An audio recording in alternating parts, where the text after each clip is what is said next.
What's up, Jammies? Welcome back to another episode of Ricky's Ram Jam. As we recap the 2025 draft, the Rams welcome 6 new players to LA, and NFL Network's Bucky Brooks will be joining me soon to analyze the picks and talk about the impact that these players could make this season.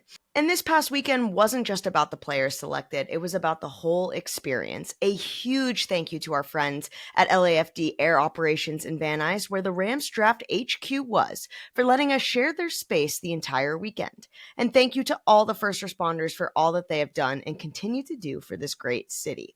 Okay, for the coin toss this week, I just want to go ahead and bring us into the winner's circle. If you picked option 1 last week, give yourself a pat on the back because the Rams traded the 26th overall pick along with the 101st overall to the Falcons for a 46th, the 242nd pick, and a 2026 first rounder. Let's hear from Coach after this happened. I think Les and his group, our coaches, working in collaboration, there's a lot of appreciation for a lot of players that will be pulled off the board tomorrow and in the early parts of Saturday. And so I think looking at where our team is overall, the value that we were able to get to be able to move back just 20 spots, felt like it was too good to be able to pass up. And we're going to come away with some good football players tomorrow for sure. It does make a lot of sense. And then general manager Les Snead went on to say about how pumped up he is for this team. Okay, a little bit of Rams news. Over the weekend, there was a really cool tweet put out by the Rams PR handle ahead of the draft, and I'm just going to read it to you here. General manager Les Snead is the only GM over the last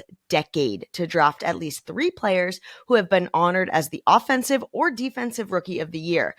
Aaron Donald, have you heard of him? Running back Todd Gurley accomplished a feat in back-to-back seasons, and Jared Verse, our 2024 Defensive Rookie of the Year. So I'm excited to see what's next. Les and his team are doing work year after year, and to dive deeper on this year's draft class, we're bringing in NFL analyst for NFL Network and Fox Sports, Bucky Brooks. Bucky, how are you? I'm good. What's going on, Ricky Hollywood? Not much. I'm excited to announce that my first nephew was born, and my brother named him Brooks. So what a coincidence. How about that? It's all good. Pretty cool. A shout out. Yeah. I appreciate that. Pretty cool. How was your weekend? Low key? Yeah, it was pretty low key. Didn't do much, just kind of hung out on the beaches and stuff. But when I came back in after kind of spending a few days on the beach, people were saying, I guess some major event took place over the weekend with football. I don't know. I was just kind of laying out, Exactly, just lounging. The Rams drafted 6 players, a much smaller number than in previous years. Do you feel like that is a reflection of how far this roster has come in the last 2 years? No, I think every year the draft is different. If we think about it like snowflakes, every year, depending upon the depth in the class, depending upon what assets you have in terms of how many opportunities you're able to draft, and what you do with those opportunities determine how big your draft class is. I will say, I'm sure Les Snead and company love what they've done with their roster the last year or so. The way this team has been able to compete at a high level while still doing what I would call a rebuild on the fly is really impressive. And the reason it's been so impressive is because they have really nailed it when it comes to the draft. And looking and reading all the things about the Rams leading up to our interview, they have a clear plan for the types of guys they want. They have a clear process that has worked for them over the years, and they just make sure that the type of players they bring in fit the identity and the profile of the culture that they've established in LA. Yeah, they traded back with day one, on day one with the Falcons, receiving their 2026 first round pick. Was that a deal the Rams just couldn't pass up to sort of get these players that you said fit the mold? Well, it's not only about getting the players that fit the mold this year, but it's setting them up to maybe jump in a talented quarterback pool next year. And so what you always want is you always want to have multiple first-round picks to be able to have currency to move up and down the board as you see fit if there's special prospects in the next class. And so many people have already started looking ahead to 2026. They're talking about the class that could potentially include Arch Manning. Well, everyone wants to make sure that they have the treasure chest full of enough assets to be able to get up if you're in the mix to get a special quarterback, if he is what many expect him to be. Yeah. So the Rams' first pick was the Oregon tight end Terrance Ferguson in the second round. What did you like most from his tape, and how do you see him fitting into this current tight end room with Tyler Higbee, Colby Parkinson, and Davis Allen? It's funny because he kind of has a mix of all of those traits that the guys that you have, whatever their superpowers are, he kind of has a blend. I would say he's more similar to Tyler Higbee in terms of a guy that can kind of move around and make things happen. He also is a guy that was on the rise, I would say, throughout the process. This was one of the best tight end classes that we've seen in some time. He certainly enhanced that based on what he brings to the table. I think for Sean McVay, what you're trying to do is you're trying to have enough big bodies at that position where you can jump into some multi-tight end sets. You can create and exploit some mismatches, whether that is operating with 12 personnel, one back, two tight ends, whether that's 13 personnel, one back, three tight ends. You would like to have a deep and talented stable of tight ends. So now you can dictate to the defense as opposed to the defense dictating to the offense. Sean McVay has certainly set himself up by having Ferguson into a second-round pick that can come in and make an immediate contribution on the perimeter. Yeah, and in the third round out of Michigan, they selected the edge, Josaiah Stewart. Can a team ever have too many pass rushers? No, you can't. And really what you're doing, if you're Les Snead, you're looking at the team and you're saying, okay, offensively, we have an opportunity to be pretty good. If we're going to be pretty good, we need to have enough guys that can close out games. We need enough pass rushers that can close out games against teams that are going to be chasing points, meaning they're going to have to pass. So Stewart gives them another guy to jump in. And as they're attacking the quarterback, you want to be able to attack him in waves. And he'll jump in. He'll have to make his way and kind of find a role as a third-round pick. But if he does what they expect him to do, he'll be a very valuable contributor early. And maybe by year two, he's a guy that is on the field all the time, making plays and really being a big part of their defense. I mean, the Rams defense last year had 38 sacks last season. So, he's dangerous joining Jared Verse, Byron Young, Braden Fisk, Kobe Turner. Like you said, if he can really kind of edge out a role here, that's going to be an exciting defense. Yeah, it has to be an exciting time. If you are Chris Hewlin, you're looking at the defense, you're looking at what you have at your disposal. It's not only about being a starter, but it's about being able to play maybe 7, 8 guys on the front line. And then with so many people using various sub packages, where they have substitution packages with multiple edge rushers and multiple linebackers and throwing different looks, exotic looks at opponents. Stewart's versatility will give him a chance to kind of get in the mix and be a contributor. Yeah, let's switch to offense for a second. The Rams added to their running back room in the fourth round with Jarquez Hunter out of Auburn. We have Kyron Williams, Blake Corum, and co. Coach McVay talked about his home run ability. In what ways can he make this group even better?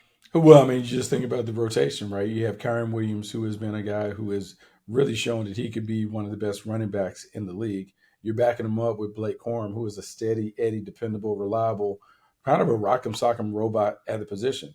Well, now you have another running back who has big playability. So when those two guys kind of wear down the defense, you pop him in, and he is now a fast guy looking for explosive plays, and he could be going against a fatigued defense.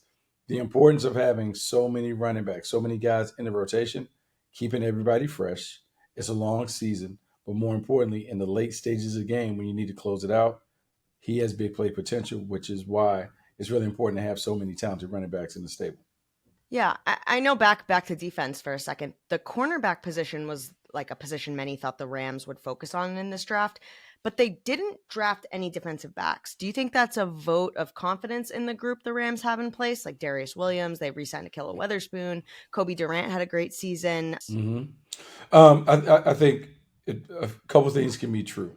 One, they probably like the acquisitions who were, I would say, like really bargain basement, high value players that you brought in that can really bring a high rate of return without really being very expensive. Emmanuel Forbes that we got last year, Darius Williams, who has played better in LA than he ever did in Jacksonville. He helps. Ahkello Witherspoon being able to come back. So that gives you 3 right there that you feel you can line up and play.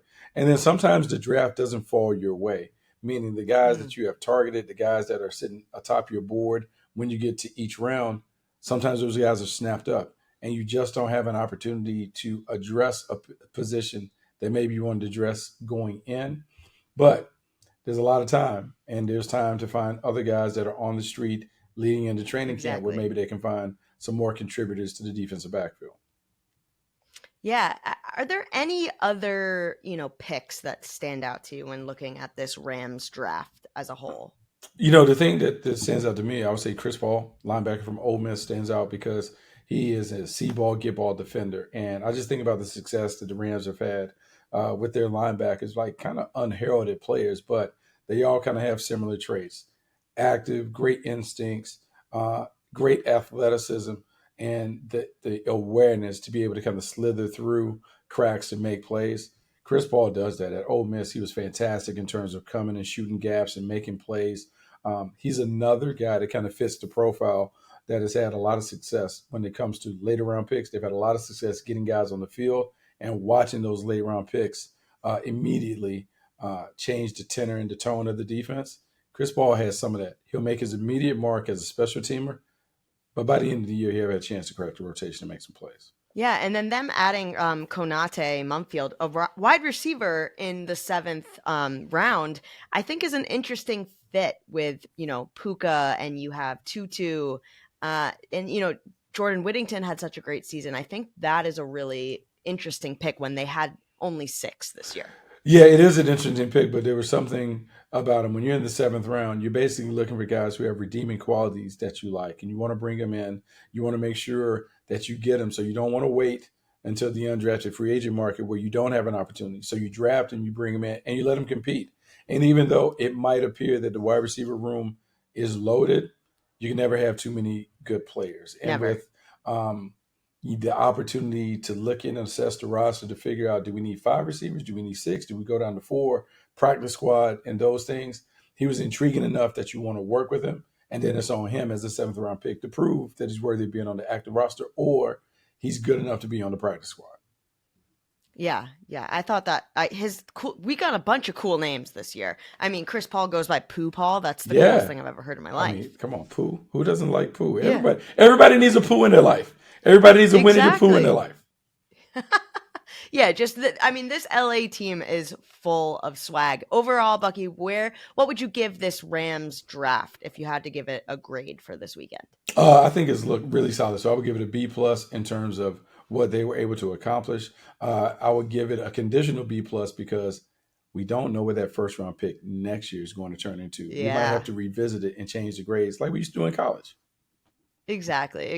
I'm thinking, knowing Les Snead and team, I don't know. I feel like you're going to be coming back next season being like, hey, I said B+, but it's an A, solid A. I may have to knock on your door for office hours and see if I can correct, my mistakes. Absolutely. Bucky, before I let you go, it's time for the Ram Jam, where I ask my guests the same 3 questions to end the show. Bucky, what is a red flag about you? Red flag. Ooh. Yeah. A red flag would be that I don't eat red meat. How about that? Really? Is that a new thing? That's not a new thing. I've never really had a bunch of red meat, so I'm not really a meat eater. Okay. That can be a red flag. Yeah, maybe. For some, I guess. If you weren't doing this job, where would you be right now? I would be teaching and coaching in high school, trying to enlighten the young minds of tomorrow. I love that. And what is your favorite sports moment of all time?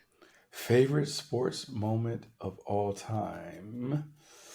I would say my personal moment is coaching high school football, watching a team that I was coaching win a championship, a CIF championship. That was a big deal. First time in school, like 27 years. So it was a big deal to watch a team of like underdogs kind of scrap their way to the top. How about that? Amazing. Well, Bucky, thank you so much for hanging out, and I'm looking forward to the grade changing to an A when we see what the Rams pull off, in the rest of the offseason and into 2025. This should be a lot of fun. This team is loaded. Looking forward to watching them compete for title contention. There he goes, Bucky Brooks. Love his insight. And yes, my brother and his wife did have little baby Brooks, who's back in New England, and I'm excited to get him in his first Rams onesie ASAP. Thanks so much for hanging out, you guys. This is a exciting time. There's Rookie Media Day. There's so much fun Rams content coming your way. So just because it's the off season and the draft's over and we're looking to 2025 doesn't mean the Rams ever slow down. So keep it locked. And you guys know what to do. Let's ram it.